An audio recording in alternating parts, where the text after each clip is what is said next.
বুদ্ধদেবে নিন্দা করে নির্বোধ এক এসে, বুদ্ধ তখন মধুর স্বরে কহেন তারে হেসে, তোমার নিন্দা তোমারই থাক, নিলাম না তা আমি।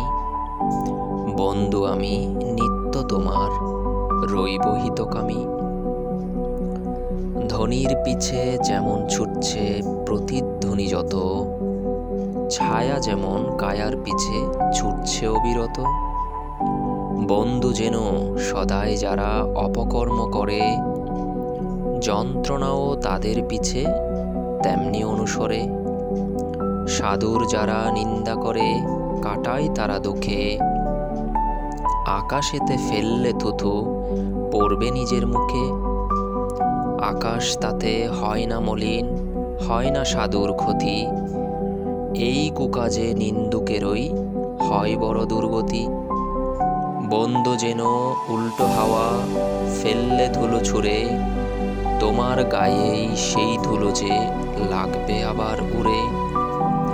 বুদ্ধ কথায় নিন্দাকারী চোখের জলে ভেসে, বুদ্ধদেবের চরণতলে শরণ নিল শেষে।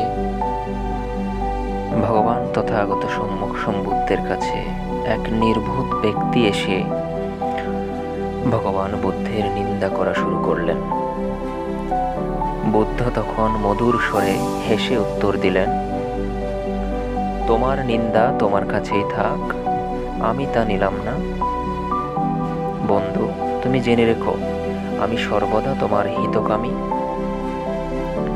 ধ্বনির পিছে যেরকম প্রতিধ্বনি ছুটে,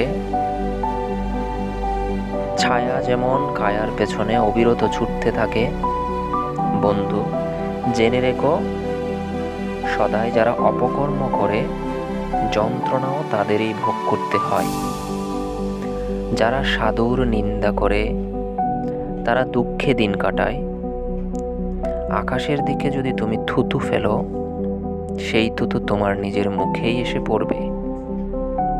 আকাশের তাতে কোনো ক্ষতি হয় না, ঠিক তেমনি সাধুরও কোনো ক্ষতি হয় না। এই কুকাজে নিন্দুকই সবচেয়ে বড় দুর্গতি ভোগ করে। জেনে রেখো, উল্টো হাওয়ার দিকে যদি তুমি ধুলো ছুঁড়ে ফেলো, সেই ধুলো তোমার গায়ে এসে পড়বে।